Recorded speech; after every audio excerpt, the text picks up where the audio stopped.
ఒకవేళ మీకు స్పేస్ లో ఆస్ట్రాయిడ్ దొరికితే దాన్ని మీరు సొంతం చేసుకోగలరా? స్పేస్ లో మీకు ఒక చిన్న గ్రహం దొరికింది. దాని నిండా విలువైన వజ్రాలు, ఖనిజాలు ఉన్నాయి. వాటి విలువ అక్షరాల 10 ట్రిలియన్ల డాలర్లు, అంటే మన ఇండియన్ కరెన్సీలో 955 లక్షల కోట్ల రూపాయలు. ఇప్పుడు ఇక్కడ ప్రశ్న ఏంటంటే, ఆ గ్రహాన్ని మీరు సొంతం చేసుకోగలరా?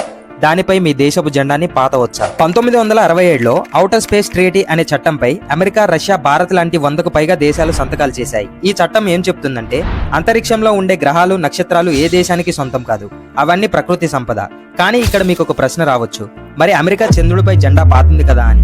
జెండా పాతినంత మాత్రాన చంద్రుడు అమెరికాది అయిపోదు. కానీ అసలు ట్విస్ట్ ఇక్కడే ఉంది.